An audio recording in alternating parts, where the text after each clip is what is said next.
दिल्ली के दक्षिण दिल्ली के सांसद रामवीर सिंह विदुड़ी ने भारतीय जनता पार्टी की सरकार के 11 साल पूरे होने पर एक प्रेस कॉन्फ्रेंस की।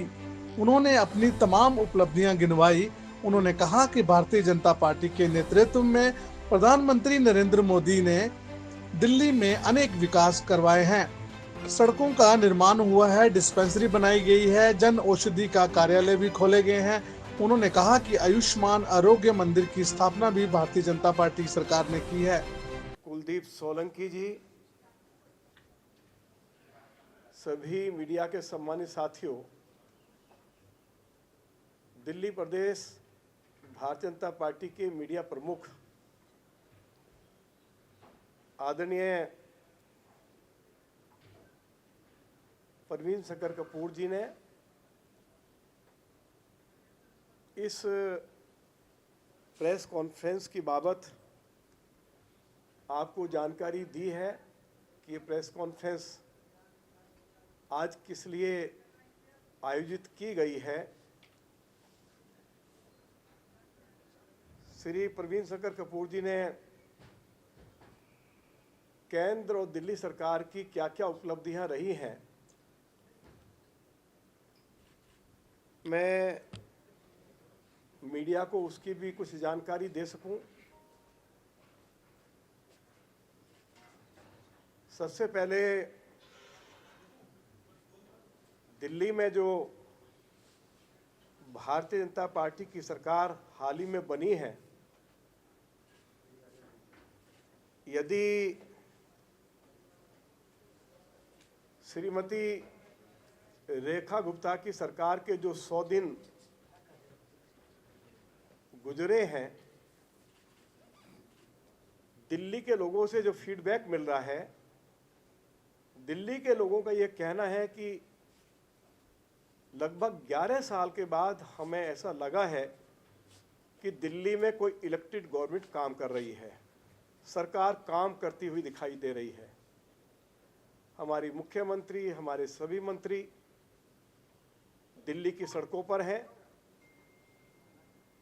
दिल्ली विधानसभा के चुनाव से पहले मुझे पार्टी ने मैनिफेस्टो कमेटी का चेयरमैन बनाया और हमने उस मैनिफेस्टो में ये वायदा किया था कि जैसे ही दिल्ली में भाजपा की सरकार आएगी, पहली ही कैबिनेट की बैठक में आयुष्मान भारत योजना को लागू कर दिया जाएगा।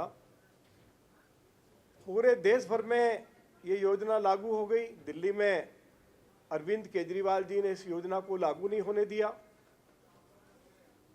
पूरे देश में यदि कोई व्यक्ति बीमार हो जाए तो आयुष्मान भारत योजना के तहत 5 लाख रुपए तक मुफ्त इलाज की व्यवस्था देश के यशस्वी प्रधानमंत्री श्री नरेंद्र मोदी जी ने की है। लेकिन दिल्ली में तो हम 2 कदम और आगे बढ़ गए। दिल्ली में जो हमारे वरिष्ठ नागरिक हैं, जिनकी उम्र 70 और 70 साल से ज़्यादा है, उनके लिए मुफ्त इलाज के लिए, चाहे वो अमीर हैं चाहे गरीब है, सभी वरिष्ठ नागरिकों के लिए 10 लाख रुपए की व्यवस्था केंद्र और दिल्ली सरकार ने की है। इसमें 7 लाख रुपया दिल्ली की सरकार कंट्रीब्यूट कर रही है और 3 लाख रुपया केंद्र सरकार कंट्रीब्यूट कर रही है। बड़ी संख्या में हमारे वरिष्ठ नागरिकों के आयुष्मान कार्ड बनाए गए हैं। जिनकी उम्र कम है उनके कार्ड भी बनाए जा रहे हैं। मैं भारत के यशस्वी प्रधानमंत्री श्री नरेंद्र मोदी जी के प्रति, दिल्ली की लोकप्रिय मुख्यमंत्री आदरणीय बहन रेखा गुप्ता जी के प्रति आभार व्यक्त करना चाहता हूं। दूसरा वायदा किया था कि हम सत्ता में आएंगे, यमुना को क्लीन करेंगे। गुजरात की जो नदी है साबरमती, उसकी तर्ज पर यमुना को हम विकसित करेंगे। मुख्यमंत्री जी ने बैठक बुलाई, उसके बाद प्रधानमंत्री जी की यहाँ बैठक हुई, उसके बाद भारत के गृह मंत्री जी ने बैठक बुलाई और हमारी केंद्र सरकार और दिल्ली की सरकार ने दिल्ली के लोगों से 3 साल का समय मांगा है कि हम यमुना को क्लीन भी करेंगे और साबरमती की तर्ज पर इसको विकसित करेंगे। दान किया हमारे मुख्यमंत्री जी ने, तो इसी काम के लिए किया है। अब दिल्ली के अंदर जो महिलाएं हैं उनमें गरीब महिलाओं के बारे में जानकारी जुटाना और उसके बाद उनके खाते में 2,500 रुपया भिजवाना, तो थोड़ा इसमें समय तो लगेगा। और जहाँ तक आपने कहा है कि जो ओल्ड एज पेंशन 2,000 से 2,500 रुपया की गई है और 2,500 से 3,000 रुपया की गई है, मेरी आदरणीय मुख्यमंत्री जी से बात हुई है। उन्होंने कहा कि सारी फॉर्मेलिटीज पूरी कर ली गई हैं और हम उसको जल्दी जो ओल्ड एज पेंशन आएगी वो बढ़ के आएगी। सर, एक सवाल दिल्ली से लगा के थोड़ा सा, आज ही हमने देखा है कि 110 बच्चे ईरान से वापस लाए गए हैं और ये पहले भी ऐसा हुआ है, अफगानिस्तान के केस में हुआ, सीरिया में जब विद्रोह हुआ उस केस में भी हुआ, और एक बार फिर से सकुशल हम 110 बच्चों को इंडिया वतन वापसी कराकर लाएंगे, कैसे देखें? देखो, ऐसा है, मैंने एक बार विधानसभा में ये कहा था जब कोरोना काल था, आम आदमी पार्टी के लोग बहुत हमला कर रहे थे, तो मैंने उनको कहा था कि याद रखो,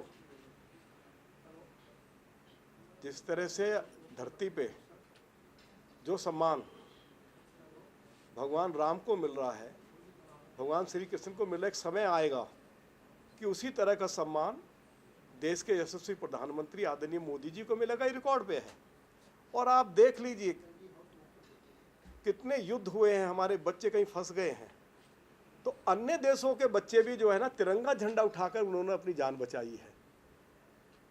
तो मोदी जी की सरकार, चाहे हमारे छात्र छात्राओं के ऊपर कोई आफत आई हो, चाहे जो लोग हमारे देश से बाहर हैं उन पर कोई संकट आया हो, पूरी सरकार उनको संकट से बाहर निकालने के लिए लग जाती है।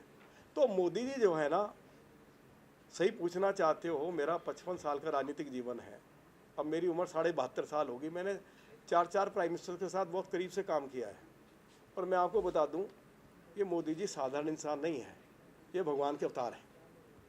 जिस तरह से काम कर रहे हैं, आज चांद पे जो है वो क्या है, हमारा चंद्रयान 3 वो चांद पे पहुंच गया है। क्या पाकिस्तान की हालत बनाई है। कितना बड़ा था वो खलीफा, जो उग्रवादियों का जो सबसे बड़ा नेता था, जब वो उनको वहाँ ले जाया गया कब्रिस्तान में और दफनाया जा रहा था, कैसे रो रहा था, हाय मैं भी मर जाता, मुझे दिन ना देखना पड़ता। ये क्यों? मोदी जी, जो लोग भारत के साथ नाइंसाफ़ी करेंगे, आतंकवाद को बढ़ावा देंगे, मोटे मोटे आंसू रोएंगे, और देश उनके नेतृत्व में प्रगति के रास्ते पर तेज़ी से आगे बढ़ रहा है। अब देश चौथी दुनिया की सबसे बड़ी अर्थव्यवस्था हो गया। इससे हमारे लिए इससे बड़ी खुशी की बात क्या है। और हमारी जो आर्थिक विकास दर है वो भी 6.8 है। आज आप देखिए ना कि एक तरफ रूस और यूक्रेन के साथ उनका युद्ध चल रहा है, इधर आपके ईरान का तब हुआ, पहले से उनका चल रहा था, हमास के साथ चल रहा था। और उधर आपके ट्रम्प साहब ने अनेक टैक्सेस लगा दिए। उसके बाद भी भारत की जो आर्थिक विकास गति है वो दुनिया में सबसे तेज है। अब देखो ना कोई तो ये कोई चमत्कार है या नहीं, आप मुझे बताओ। आप बताओ ना, जब तक केजरीवाल जी की सरकार रही, आप निकाल के देखो मई महीने का, जून महीने का हमारा प्रदूषण स्तर क्या होता था। और देखो दिल्ली में रेखा जी की सरकार आई है मोदी जी के आशीर्वाद से, और आप प्रदूषण का स्तर देख लो दिल्ली में, आज सबसे साफ हवा है। क्या है वो मन चंगा, वो कटौती में गंगा मन है। बताओ ना राजीव जी, आप बताते नहीं। मन चंगा तो कटौती में गंगा। हाँ जी सर।